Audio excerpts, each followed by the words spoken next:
Good evening and welcome to the Foxborough Conservation Commission meeting of Monday, March 20th, 2023. Pursuant to Chapter 20 of the Acts of 2021, this meeting will be conducted in person and via remote means in accordance with applicable law. In-person attendance will be held in the Gala Meeting Room, Town Hall. The meeting may also be accessed remotely via Zoom. For login information, go to Foxborough Mass Gov Department Conservation and click Public Remote Participation. The meeting is also broadcast live on Foxborough Cable Access. And good evening and welcome. We begin at 7 o'clock. It's time for public comments if we have any. Get a email. Would, Yes, we got the use, email. since it's on TV. It's all right, he's just asking about the letter. Okay, all right. Dave, do you have some minutes you want to do real quick, like?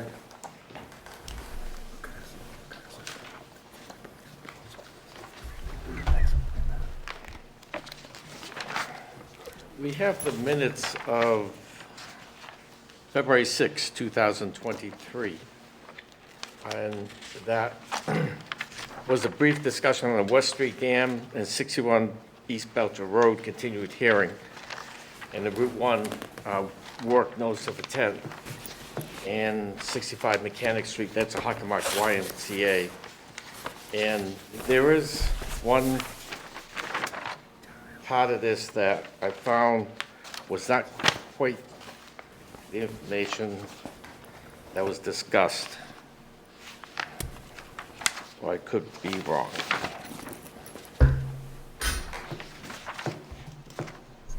Nope. Nope, you're wrong, or is? It's not these minutes. It concerned 18 Goodwin Drive, and the information that was in the minutes was not the same as what was actually stated by Mr. Buckley in explaining the project. But it's not this one here. Other than that, the minutes of February 6, 2023 were okay. Oh, can you make that correction that needs to be? There's a Goodwin correction Drive need- wasn't discussed in that one, so it was a part of the previous one, Oh, which I do not have. Sorry about that. so you're making a motion? Second that motion. Discussion? All in favor? Aye. Opposed? None? March 6th? Don't exist yet. Okay. We'll cancel that one. Just got the minutes mixed up. Do you want to? You want to do the East Belcher? The East Belcher? I think that's going to take a little bit longer than Okay. minutes. 15 Willow Street, do we want to set up a site visit for that? Jane, are you zooming in? I thought she was here. She's on. There she goes. She is on. Okay. He is there, but muted. Jane, you're muted.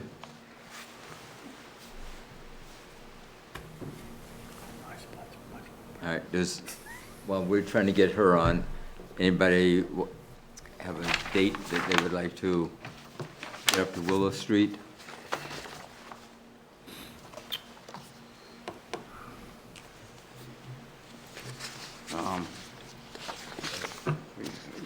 We're looking at a weekday or a weekend day?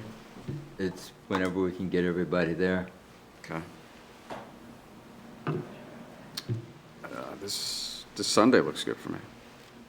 Yeah, I could do this Sunday too. Okay. What time? Morning, 9 o'clock, 9:30? Church. Afternoon. You're a good Christian. Well, Yeah, afternoon's fine. 2 o'clock? Sure. All right. Can anybody else make Sunday at 2? Sure.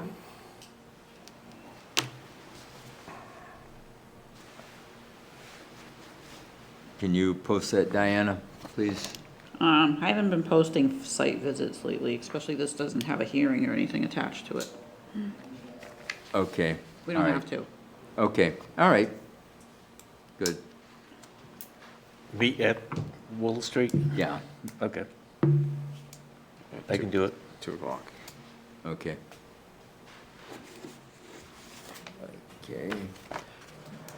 Being 7:05 PM,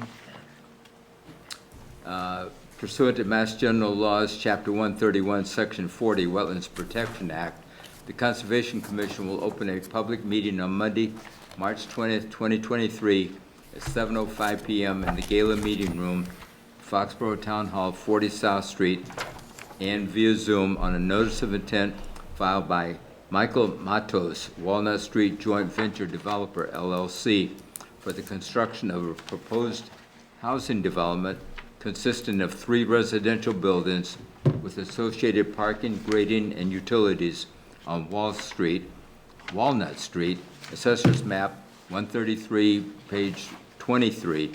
Portions of the proposed work lie within 100 feet of a resource area. Mr. Buckley. Mr. Chairman, good evening. For the record, my name is Bill Buckley from Bay Colony Group.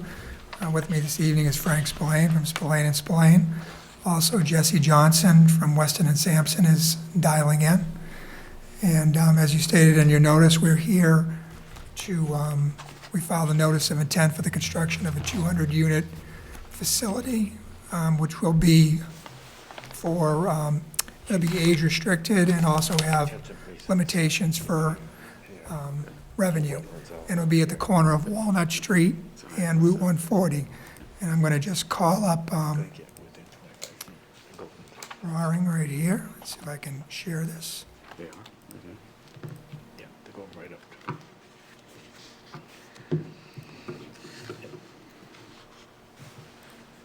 Okay.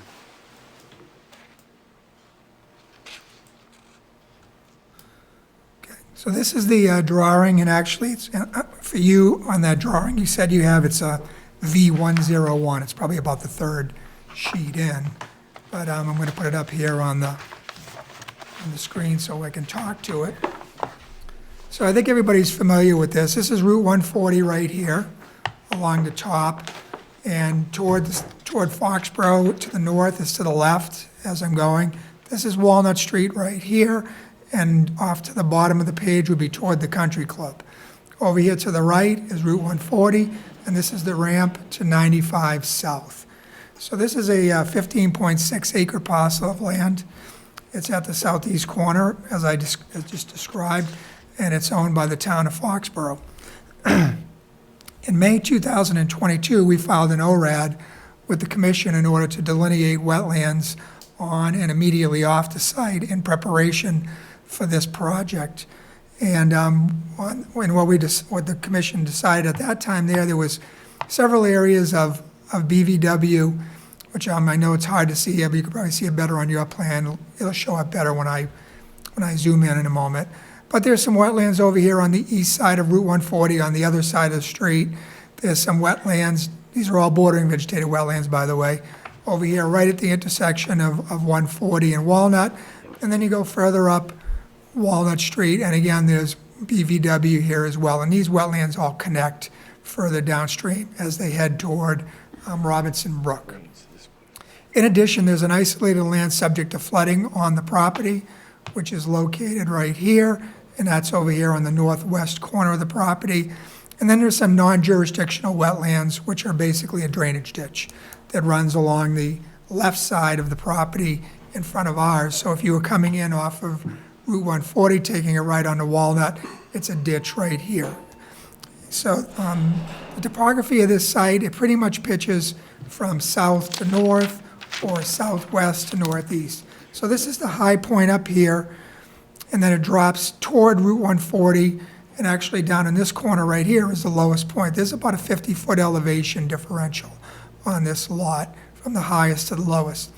And it's important to note, when I'm talking later about wetlands, wetlands.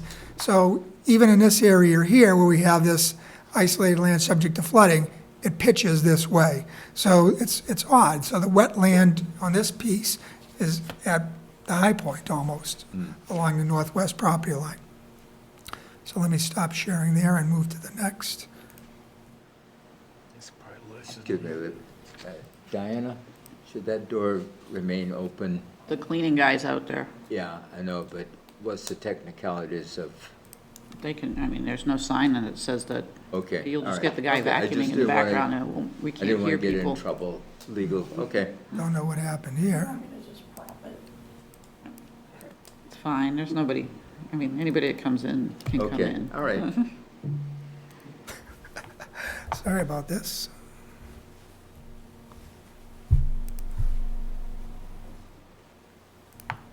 Okay, here we go. Don't you just love computers? Love it. Love it. I'm going to have to get out and go back. So actually what you have in your hand, if you could just look at it, is the rendering I gave you. And that's the site conceptual master plan. And what that does is I'm showing you that because I just want to give you an overview of the project. It's the colored small one I passed out Yeah. earlier. Yep, I've got it. And that's the, and it just gives you an overall of the project. As you're looking at the drawing over there on the left, on the west side of Walnut Street, that's where our wetlands are located. And you can see on the drawing here toward the bottom where it shows existing wetland to remain undisturbed. Okay, so let me keep trying here to get out of here. I might have to get all the way out and come back. I apologize for this.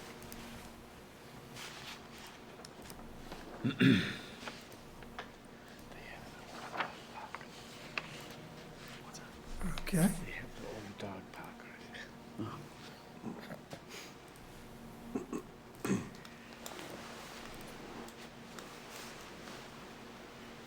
Let me get out for a sec here.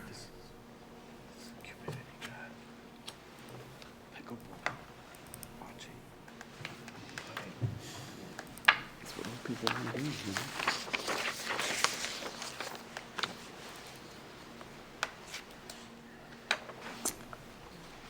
It should pop up here in a sec.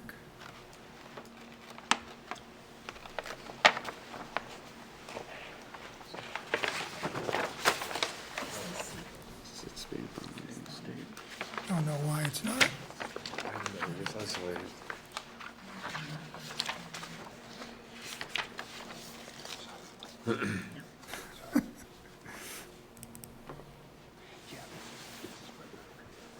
Pull that out. And then this is the big section. This is this part. It's actually, it's in here. So, no, no, no. No, you're right. I think this is the clearing. Right, right? right, For right, them. right. Yeah, right. One more time. It's up like right. Yeah, one side of it. Definitely does like over there. Seems like.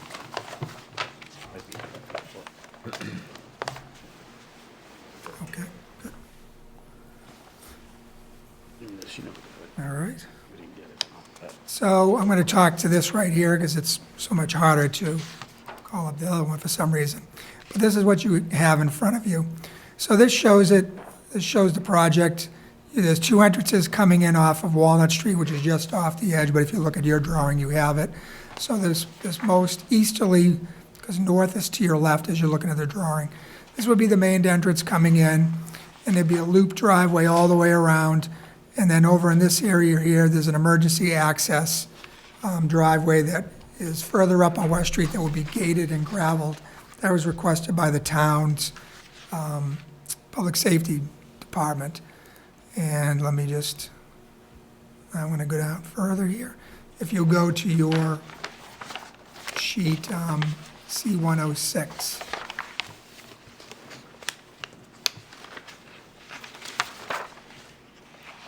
So this is a zoom in. I'm zooming in for the over here on the portion of the site that we're most interested in. So again, here's the wetlands closest to the intersection. Here is the wetlands that are further up Walnut Street, and here's the isolated land subject to flooding that's on the corner of our property. So I've highlighted those in green. I know it's a little bit hard to see in yellow, but in yellow and on your drawing, there's a dashed line. That's the 100-foot buffer zone, which I'm kind of outlining. So even when you look at this 100-foot buffer zone, there's very little of this project that falls within 100 feet of the BVW. There's some of it up here, there's a small amount here, there's a little bit in this area here. And then the roadway itself, for the most part, lies within it, and I'll talk about that because there'll be some activity happening there.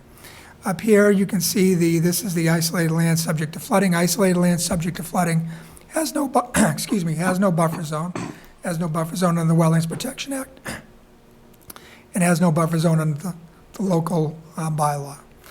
The work we're proposing, we were talking about it a moment ago, is this site is going to be served by the town's low-pressure sewer system, which hasn't been constructed, but has been reviewed and approved again by the commission.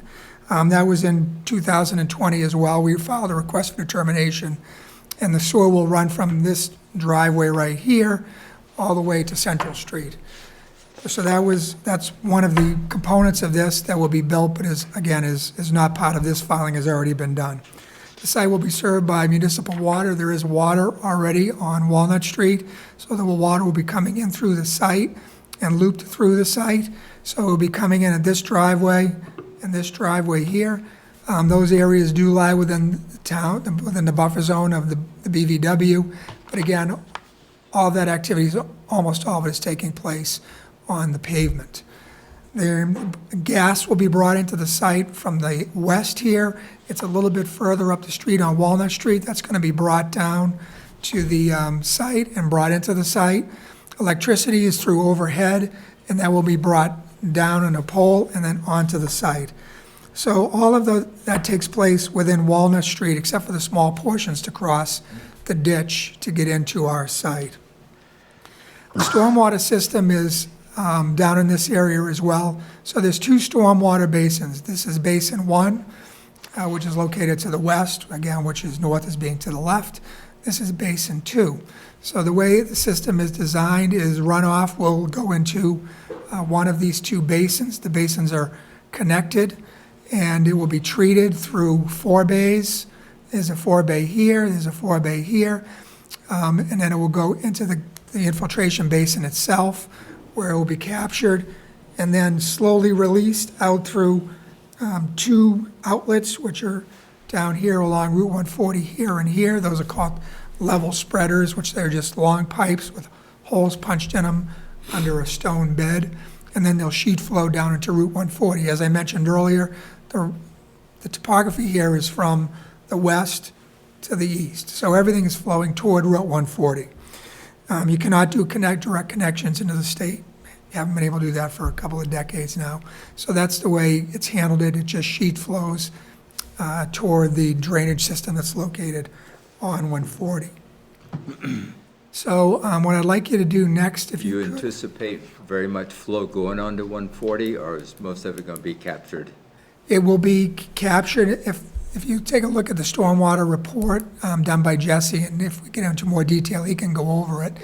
We're required to maintain the rate of runoff at or below the existing condition.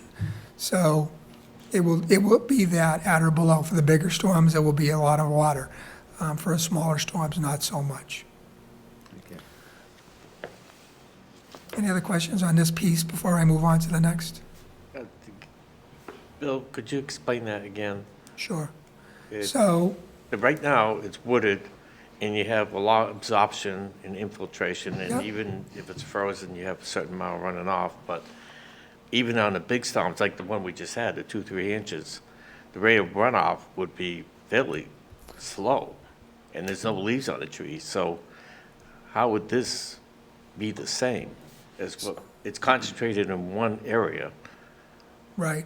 So what we have to do, so what we do is that the study line in this particular case is along Route 140. And so you're right, we're taking it, what's going now, sheet flowing, and then concentrating it into this particular area. But there's really no alternative. We just can't run a level spreader for 1,000 feet. So we're allowed to do that, but we're not. What we're doing is we're not putting it into the end of a pipe, a 12-inch or a circular pipe, let's say, where it would just go out directly. So it goes into a level spreader If you go up on Route 140, heading toward Rentham, go under the Route 1 bridge, look to the left. Anybody, that's the Patriots parking lot. Have you ever noticed along in there, there's like a big stone area there? That's a level spreader. So what it does is, instead of it plowing out of that into the street, it hits that, and there's holes drilled in it based on the flow rate, and it allows it to come out at a slower rate, plus the stone dissipates it as well. And then the basin fills up, and will retain the water until, it's a balance. So the size of the basin is based on the outflow. And these basins are pretty big because the outflow is pretty large because of what you said, because of the slope. You have a lot of slope. The soils are not the greatest soils, and you're taking all the trees off and putting in a lot of impervious area. So it definitely doesn't mimic the same condition, but it mimics it close enough that it complies with the regulations. This has been reviewed by the town's peer reviewer. In this case, it's TEC, for compliance with the DEP stormwater standards. And other than some relatively minor comments they've had, which will be reflected, the changes will be reflected in the next set of drawings, which you'll see. It is in compliance by their opinion. That makes sense? That was a lot. No, it makes sense. It just seems unusual for that concentration of water in that small area all of a sudden.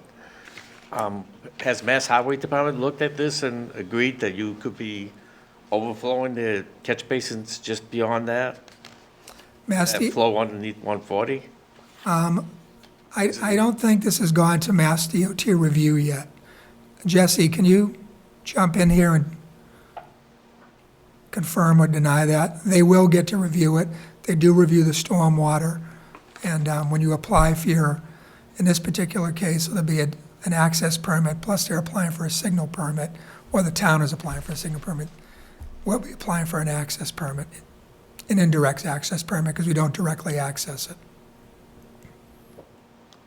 So, hi everybody, Jesse Johnson, Weston and Sampson Engineers, and I was in charge of making sure the design, as it was mentioned, was in full compliance with local and state standards for stormwater. And one of the things that we did, because we are directly discharging towards the right-of-way from Mass DOT, was we over-designed the system by quite a bit, actually. There's rainfall amounts that Massachusetts currently says you have to adhere to, and then there are the rainfall amounts that we hear people talking about that will be coming down the line, that will be required to, but are not technically on the books yet. We actually folded those into this design and used the more realistic, frankly, stormwater runoff rates that we're all going to be seeing that account for the change that's coming. Basically, the bigger storm events is where you see a lot higher rate and higher volume coming. So we incorporated that. And then the other part is, as it was mentioned, we have to make sure that post runoff rate is less than pre, but we also did the volume. So we designed this system to reduce not only the rate, but the total volume of runoff, which is another thing we know Mass DOT sometimes requests. Then the other thing that we did is, you can see there's 2 outlet points that were mentioned with flow spreaders. That is because there's 2 intake points along the right-of-way, ultimately 2 catch basins that are divided by a high point. So we're trying to make sure that we split the runoff going to both of those catch basin inlets to mimic what's going there now. So we did a precondition analysis for each of those intakes on the Mass DOT right-of-way, and then mirrored that on the post-development design for release of the runoff from that bottom basin. Hopefully that answered your question, but I can still answer anything else if you have any more. It's fine with me. It's understanding it with the volume in the example of a 2 or 3 inch storm, and this was developed, that probably would fill up. But it sounds like you over-designed the basin, volume-wise, capacity to hold. That's basically what he said, right? Okay. Yeah, we over-designed both basins essentially, and as it was mentioned, we have these interconnected and working together.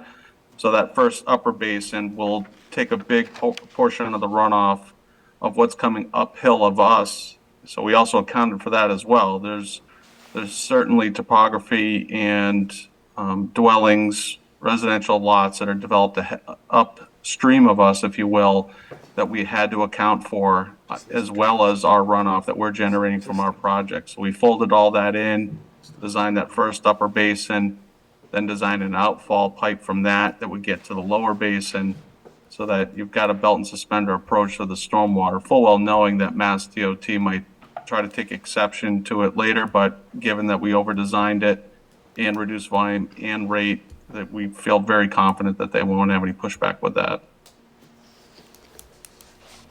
Okay, then, That's fine with me. any other questions on the stormwater?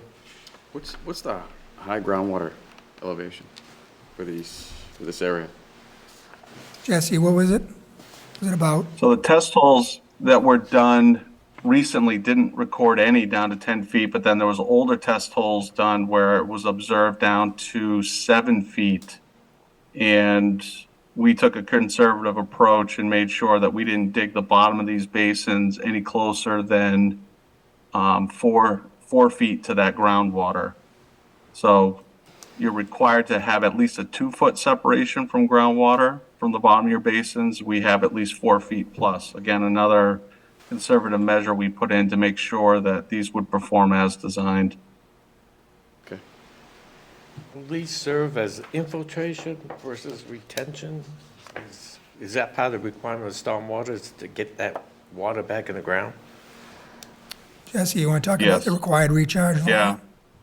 These are designed to recharge. They are 1.5 times, I think, is over the minimum required for recharge, but we needed to make sure that we were taking some credit for the recharge to just make sure they're performing the way we wanted to. Otherwise, they would have gotten even bigger.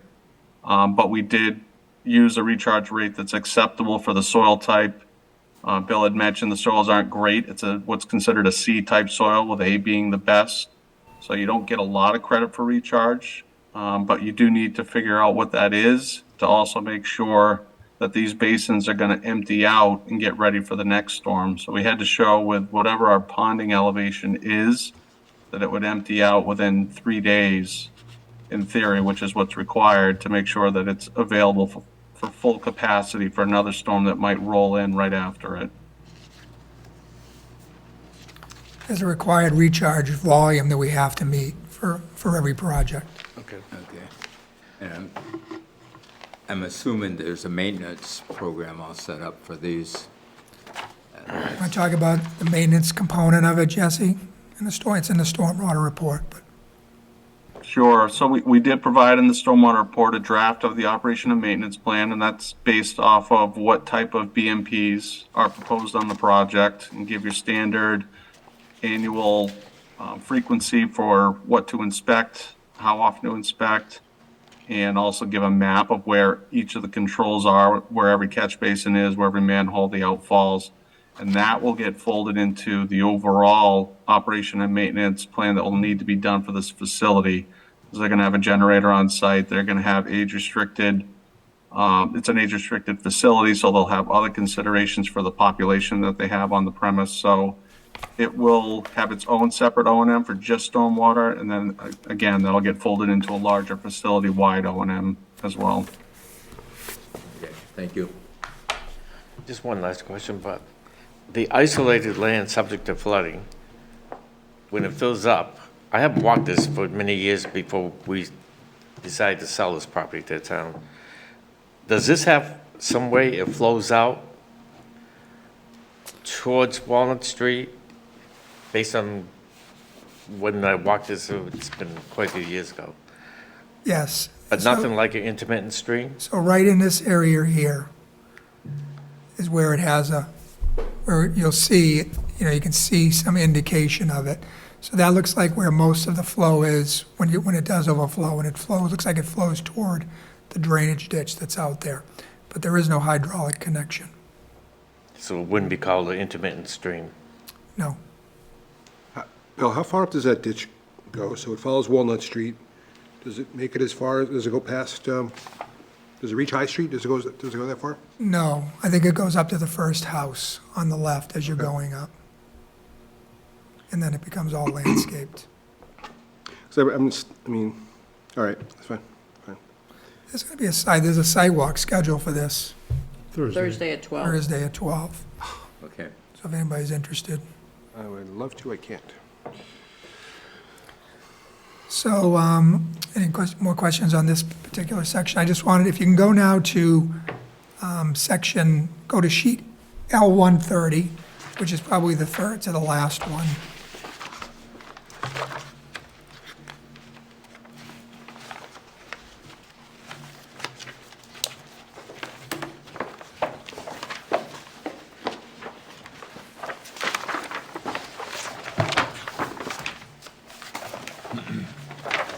And again, what I'm showing you here is, if you take a look,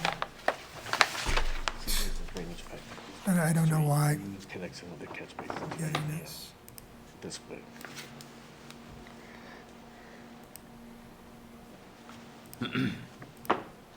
Yeah, that's better. So this is the landscape plan, and I'm just showing you this, and the next sheet is the rest of the lot. But this shows you here how the landscape plan will be along this edge here. You can see there's quite a bit of landscaping. A lot of oaks, maples. What else is there?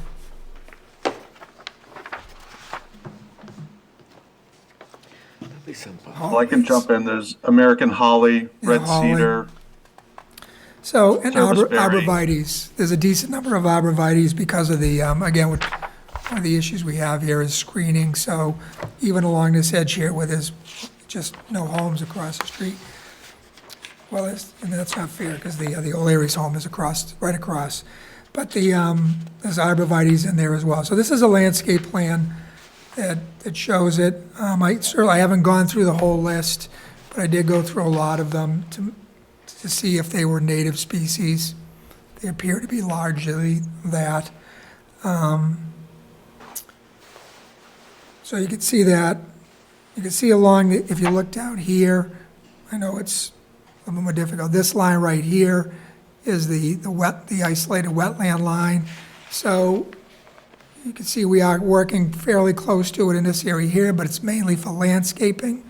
It's not for the driveway itself, which is in this area here. What's growing there now? Is there anything there? It's, from what the landscape architect, he doesn't like it. It's scrubby material. I'm guessing this was an old farm. Okay. This whole portion of this area of 95 and 140. If you look at the old plans from 95 back from the 60s, it shows a lot of farms. So this was probably some type of farm at that point, and that's what you have in there. It was the Hersey farm. You have a mixture of deciduous and coniferous. All right. I guess, so I'm looking at, I've been looking at plans, I've been staring at C100 and how it butts right up against where the project is, and I'm looking on the plans, and it looks like you have green zone in between there, so okay, now I see it, you're spelling it out. So you're planning on putting, how wide is that, about 20 feet, 10 feet, something like that? From the gravel road to right where it butts up against the, Jesse, how wide, what's the closest point right in this area here between the actual driveway and the isolated land? So the closest point we get with any proposed impervious surface, whether it's the driveway or the location for the totes for the trash disposal, is 25 feet. We do show temporary clearing and grading to establish that roadway and that driveway. However, the driveway is all bermed, so there's no runoff directed towards any of this wetland area. It was also noted, I think Bill had mentioned, that the isolated wetland is uphill of us, which is true. So we don't direct anything towards it by the pavement being curved, but also just the natural topography. And then again, the limit of clearing that's shown here is really to get a buffer established and get these new plantings in. The closest grading point to the wetland is about 10 feet away, 10 to 15 feet away. So I think Jane is having some technical difficulties, but I know, and she was concerned about, she had asked in the ANRAD meeting, like, for there not to be any alterations within that 25-foot zone, which have been observed previously for some 40B projects. So Jesse, can you address that? Yeah, that was expressed to us early on as well. We had a staff meeting, and what we were really challenged with was getting this access drive, this loop road, that's essentially serving as an emergency access all the way around the property to fit and still maintain that 25-foot offset. We do have a couple pinch points, if you will, like this one that we're looking at right here, where it does get a little bit closer.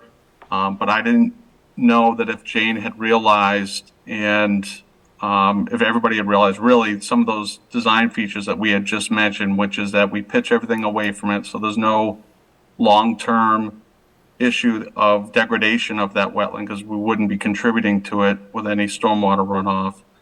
And then the temporary clearing needed to establish the driveway is only needed to plant these new trees in to help establish a buffer and then just establish the grading. Then it's all going to grow back. So you will have a full 25-foot buffer after construction all the way around the project. It's just a temporary disturbance to get it established. But by that logic, I mean, you're disturbing it to leave it undisturbed. Right, like it, Well, we're disturbing it Undisturbed would to be establish that access drive, and then we're going to make it better by putting in some native plantings and more robust plantings than what's there. Could the turn, so, it's my left, I don't know what is that, I think it's north going toward that end. If that curve came in and then you just cut that curve, I don't know, 25 feet shorter and just move the whole road over 25 feet, and I realize that would impinge on some of the ancillary, features you're hoping to put in this property, would that not satisfy what you're trying to do? It could potentially, but those ancillary features are the site amenities. Essentially, that's what we worked the hardest to gain. The buildings we put down towards the lowest elevation of the property as best we could, and then we wanted to get the amenity space for the people to have some recreation area, have some area to get outside and congregate. That we wanted behind the buildings in a safer location, and so we wanted the access drive to kind of circle and frame them in, and to keep it where it is. You can see where it kind of undulates in relation to that isolated wetland. We didn't think that just that one pinch point where we're getting closer to 25 feet was going to be impactful because of, frankly, that resource area doesn't appear to be a high-value resource area. And again, it's uphill of us, and it's only an isolated wetland. It's not a BVW. So we kind of factored that all in to land on the design that you have before you. I know it, I mean, an isolated land subject to flooding does not have a buffer zone. I get it. And the 25 doesn't apply, it only applies to BVW and bank. But Jesse, can we move some of that landscaping and grading so it's a little bit tighter in this area, so that it's not right on top of it? I could probably get, what about a 10-foot no disturb in that area? If you want to hold some portion off of the wetland, we could probably get it to 10 feet. And that would give me, at least in that one spot, 15 feet coming off that edge of the pavement to get the grading established and get those trees in. Money for the compost tubes. Would that be, What's the minimum width of that access drive required? the minimum It's width 20 is? feet. It's 20 feet, that's a fire department requirement. Is that 20 feet right there? And Yes. that's 20 feet right there, It's 20, yes. okay. Plus the fire lane, or does that include the fire lane? No, I think it's 20 feet, including the That fire includes- lane. Okay. Okay. Yeah.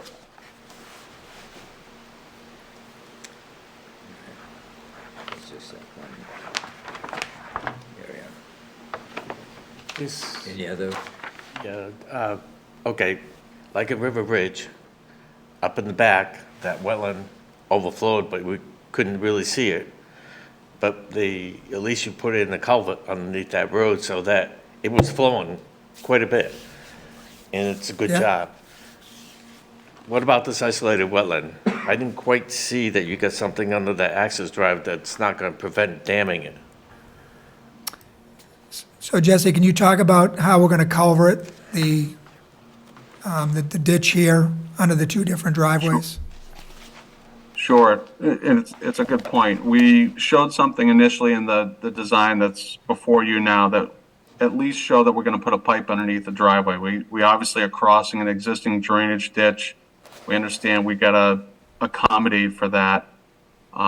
We just dug into the design of that a little bit more and likely are gonna land on probably a box culvert, a small box culvert, given how shallow that ditch is.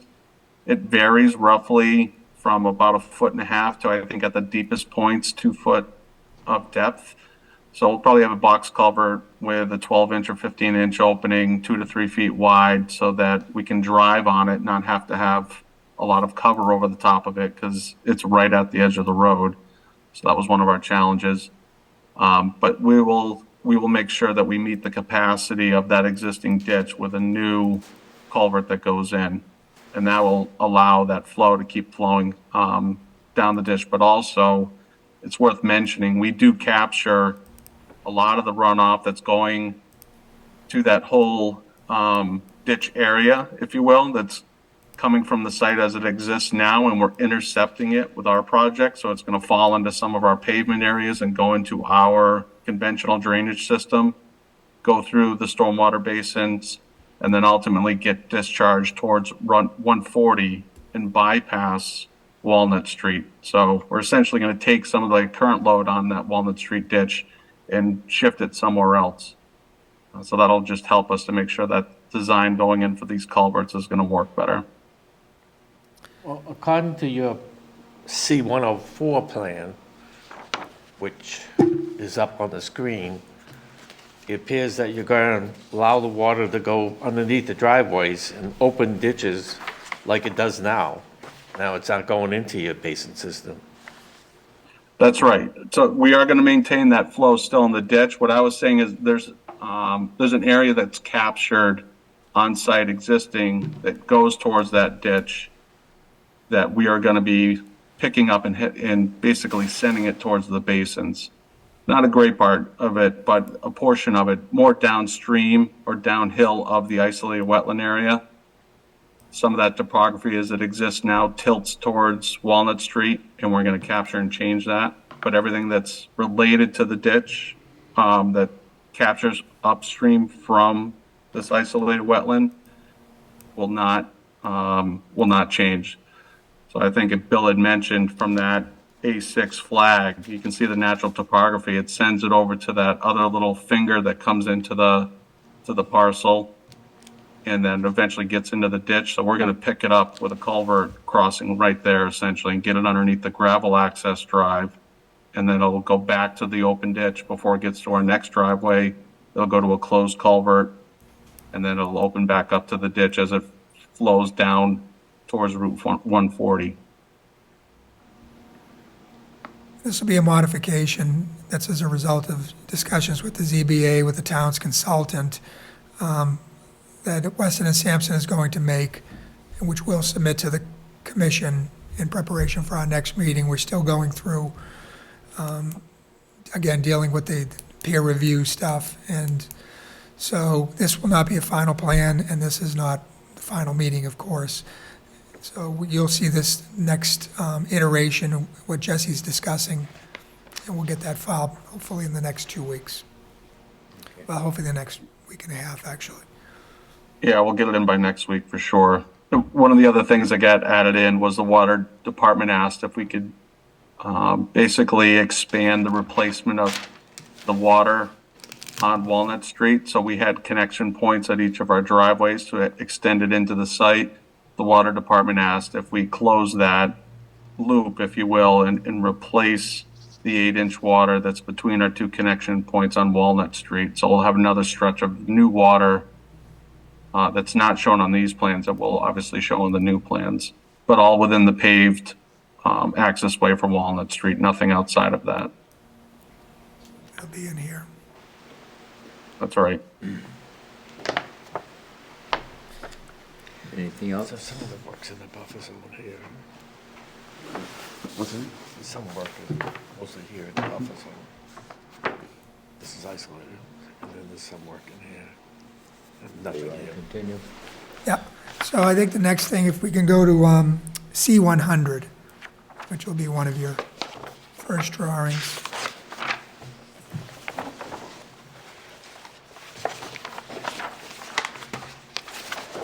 C100 is the,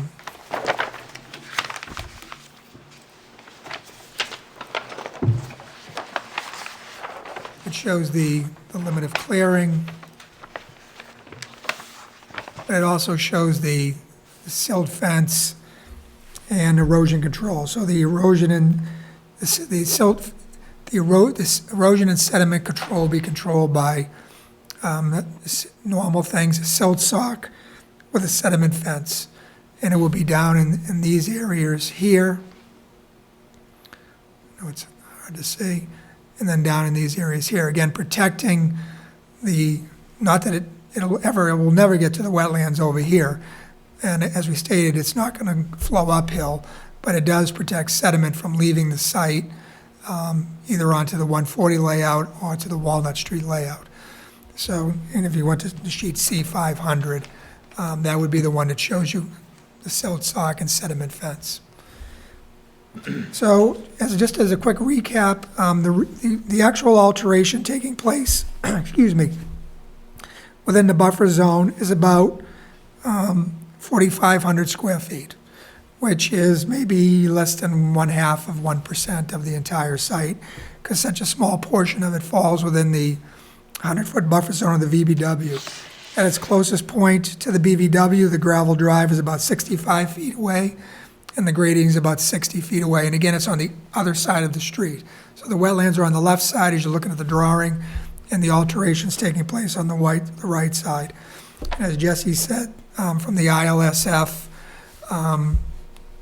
we could probably move that to give at least a 10-foot no disturb, and then we'll still augment that with the plantings of the native species.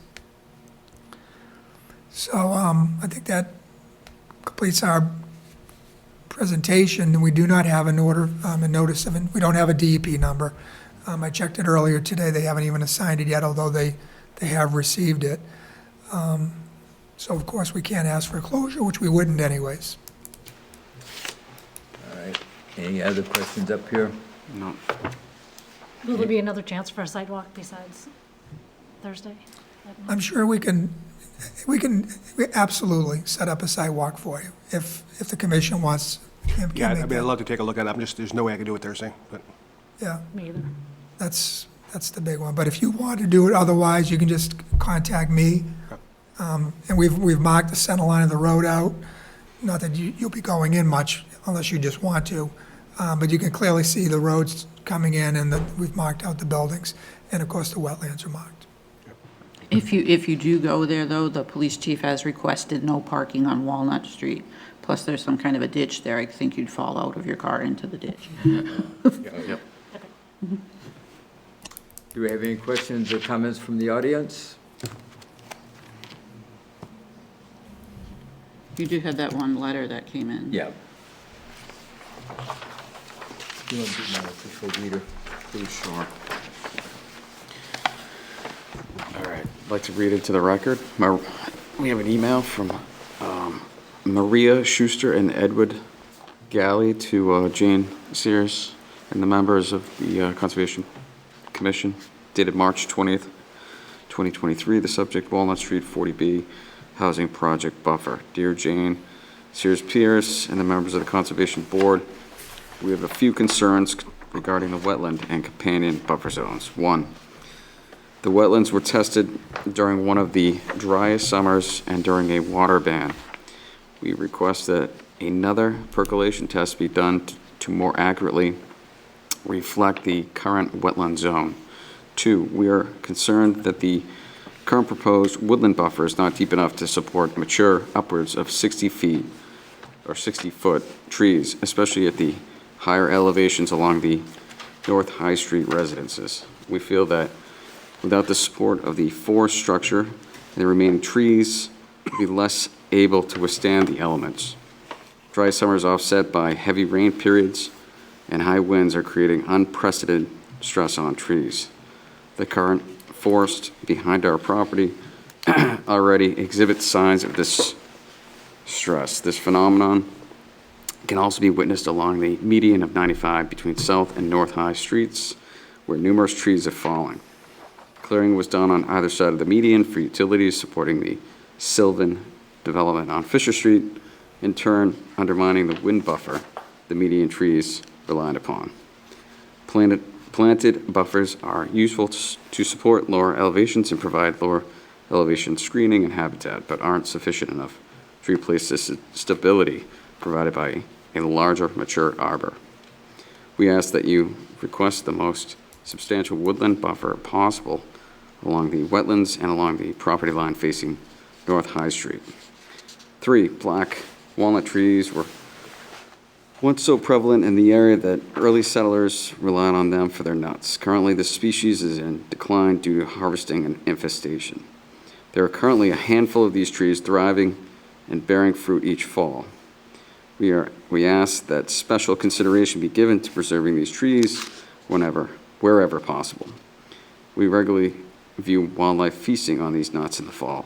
4, we ask that you review the Walnut Street Development Public Comment Letters 1 and 2 submitted by 18 North High residents in support of a larger buffer and refer to the Zoom calls leading up to the 2021 RFP to hear additional testimonials of such support.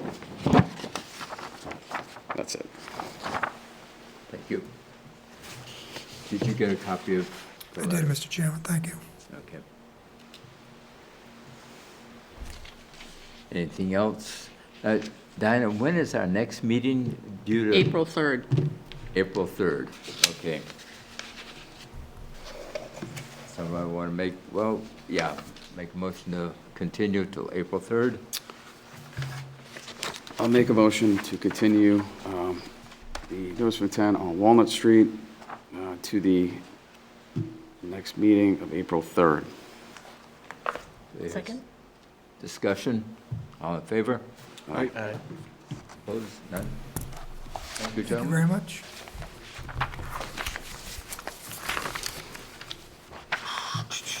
We have order of conditions for 61 East Belcher. Diana, you have, and did Jane ever get in, or is she still have? She's, I think, not Okay. able to comment. I think she's watching, but not able to comment. Can you hear me now? Yes, she is. Whoa, yay! No video still, but that's probably a good thing. What's that? Her video's I not said working. no video still, but that's probably a good thing.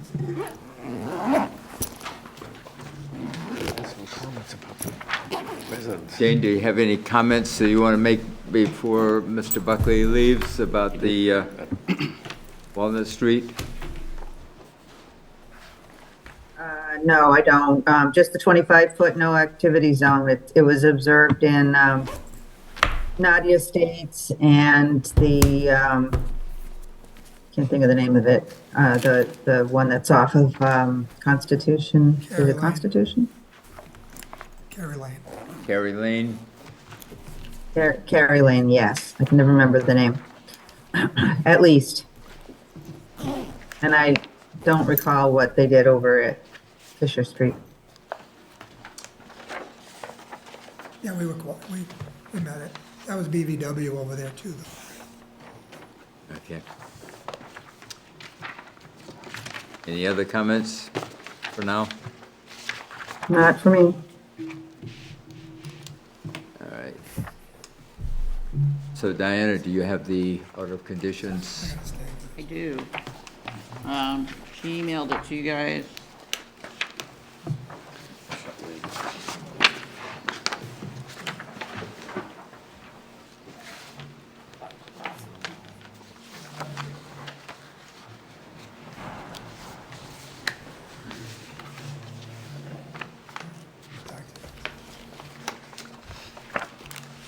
All right, Jane, I know you had some comments for the East Belcher order of conditions. You want to, Sure. For the order of conditions, it's basically just a straightforward order of conditions and a boilerplate attachment A. I couldn't hear. I can't, sorry, The can you attachment get closer A- to your mic? Is not loud enough? No. Hold on. So boilerplate, order of conditions, I'm closer. Better? Yeah. And attachment A is boilerplate, basically. I sent it out late, I'm sorry about that. But it says to, before work can proceed, and I can't start my video, so the host keeps asking me, it's not working for whatever reason. So it's your usual attachment A that requires before building that certain things be done, including, all of the permits that would be required for accessing the back of the property. All right. And I think I also put down boundary markers for the 25-foot no activity zone at the front of the property there.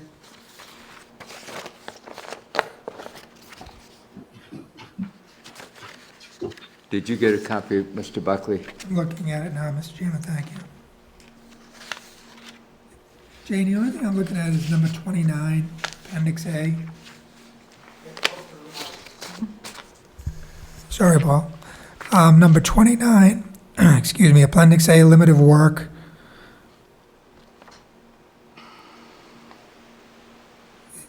Want me to put half-inch diameter steel rods 4 feet apart.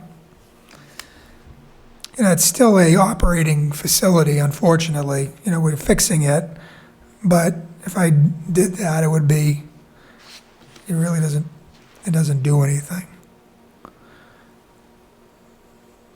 in this particular case. Yeah. Would it be easier? So are you looking at attachment A? I think Yes. that's what I'm looking at, is attachment A. Okay. It's 20. I Would it be sent it easier last if you- minute. I'm sorry I didn't send it to you. I'm Be sorry. easier to read from this? Obviously, you got it. You got it, though. So you say number 29? I just gave him the copy, Jane. He's, Number 29. And if we could,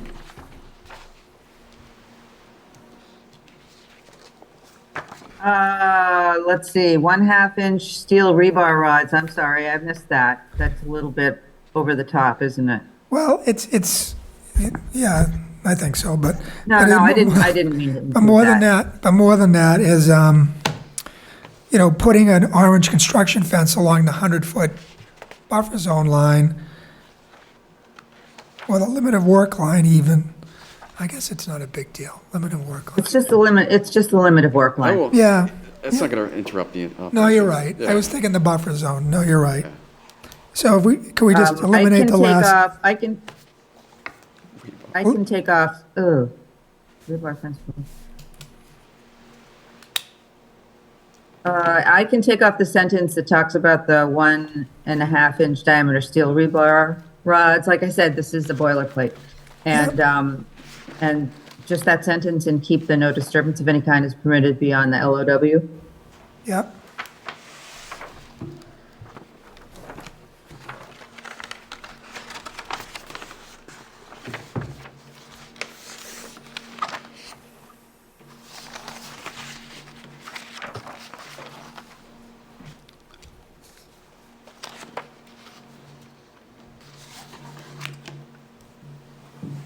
Diana, do you have the signature page over there? Yeah, and in the end, I added the Division of Fisheries and Wildlife letter because it states that they need to approve a turtle plan, I believe. And a plan was submitted, but I don't have any information whether they approved it or not. Yeah, I'm not sure, but that's a good That's a good comment. We have to do that. So I am including that as part of attachment A so that it will also be recorded with the deed, against the deeds, Yep. deed, whatever.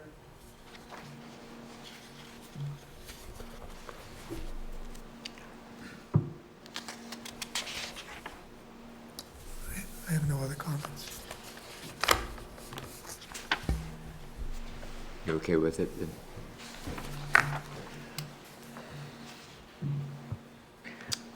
1990. Thank you. Everybody else happy with it? Somebody want to make a motion to sign the order of conditions? I just have one question, Mr. Buckley. Yes. As we were standing there, and Pete was there too, there was a lot of pavement, crushed up pavement there. In that buffer zone area, disturbed area. Yeah. Is that gonna be removed and put regular dirt that vegetation could grow on the sides?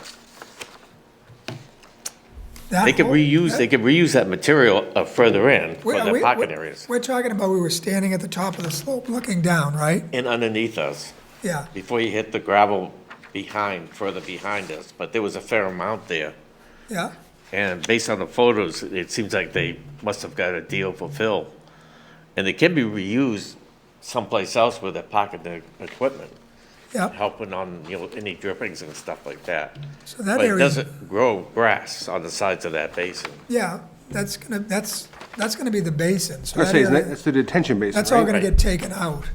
And then the basin slopes will be put in and then it'll be vegetated. Oh, good, take If you look at the plans, material out of there? yep, that's all gonna come out. And then we're gonna scrape the bottom to get down to the gravel. And then the outside will be loamed and seeded, and the inside will be with a bioretention mix and seeded. Okay, that's all I wanted to know. Yeah. So, somebody want to make a motion? Bob, before Yes, that, Jim? What's that? the plan of record that you're approving was not signed by either people who stamped it, which would be Mr. Buckley and Mr. Leslie. We'll sign it. Thank you. It will get signed. We usually Good don't point. sign it until everybody approves it, because I don't want signed plans floating I know, around out we've there. gone through this before. We need a signed one, though. Right, I understand. The second one. Yeah, the second one. Yep. Okay.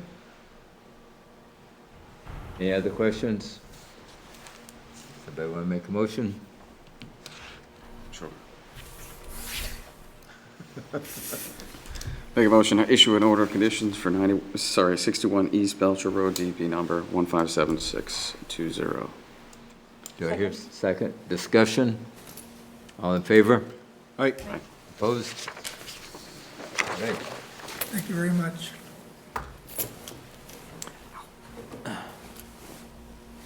Oh, before you leave, Bill, I want an outside question. Okay.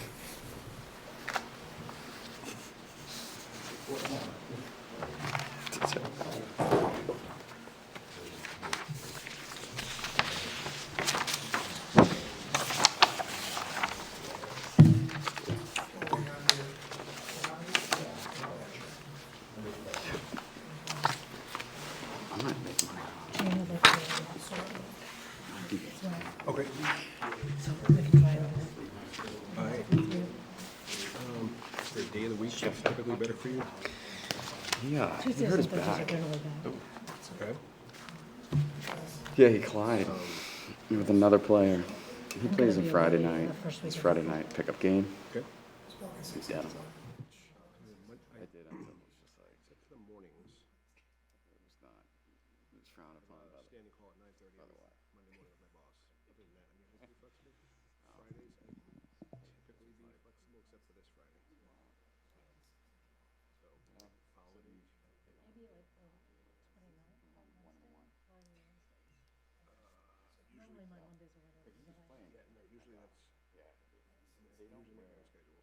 Although I could also do like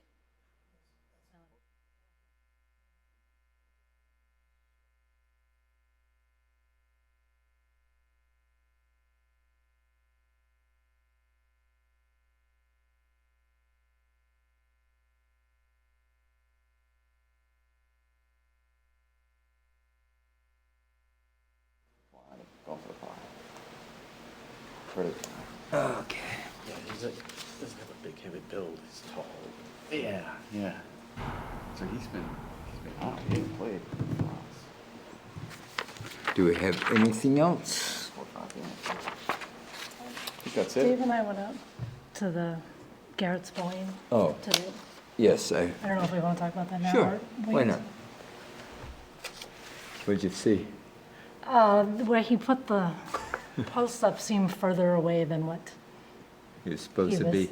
Yeah. suggesting that they would be, and I don't know, I thought it was kind of, it's so close to the vernal pools, which already seemed to be impacted by the fact that they built a house there.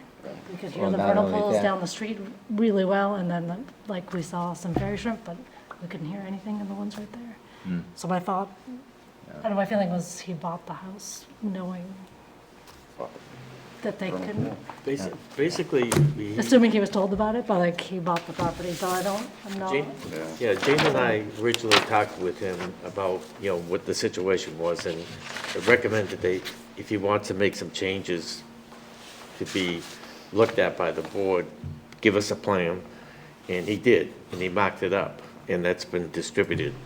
But when we went out there, it seems like, and then Jane recommended to him, well, go out and actually, lay out what you show on the plan. And it seems to be a little bit more further out than originally we discussed. So between the 100-foot line and his proposed additional land to be used, and maybe the meadow they plans to put in there, got a little bit bigger than what was originally discussed. So I think we need to have another discussion, what Jane does, Okay. about pulling in some of it, not all of it, but pulling in some of it definitely is just a little bit too much. Yeah. He still has a good intention, so, So he's only staked out in the field, he hasn't actually put anything in, right? no. No, he hasn't done anything. What was his plan, to put in like a split rail fence or something like that, or? Eventually, yes. Originally, it was along the 100-foot line. Really, the developer was supposed to do that, but of course he didn't. So surprise, then he was surprise. going to have it put in, unless they're going to put it in later. But that split rail fence is still required. So, but that's what you're saying, like where he's marked out, where that fence eventually could be, there's It's a little extra, further- okay, fair. Further out. So, Can I add a comment when I have a chance? Please. Sure. Well, when we went out there today, I've been feeling badly about it ever since because I always hear that first 100 feet on south-facing slopes is an important area, and that's why the commission has that in the regulations.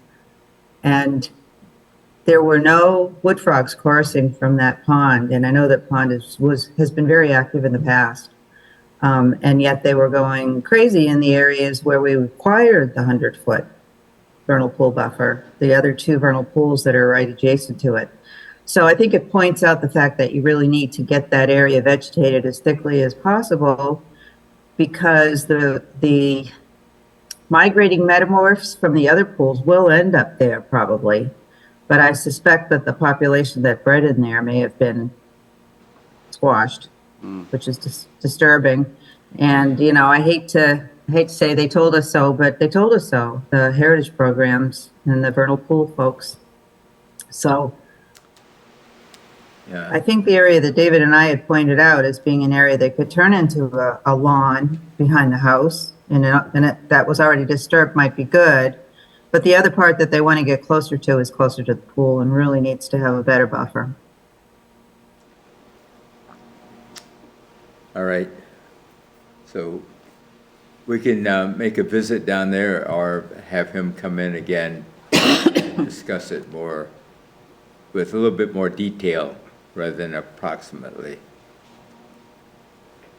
Yeah, and if you remember that this was taken off the table by the developer Yep, because after he cut it was down not right- jurisdictional, Yeah, the 100-foot thing. yep. All right, But, he wants to restore the area, and I think it'll be really nice to do it. It's just, I think maybe he's pinching it a little more than it should be, than David and I talked to him about. all right. Very good. Anything else, Jane? Oh, I should have said it when Bill was there. You mean on this or on something else? The Goodwin Drive property that was cut, it looks like they cut the Yep. lot next to it as well without being reviewed by the commission. I haven't looked at my plans yet, but that's what I believe happened. I have photos of that area Okay. and where they went over. I just went by later on today. All right. Maybe you and I can go down there tomorrow afternoon.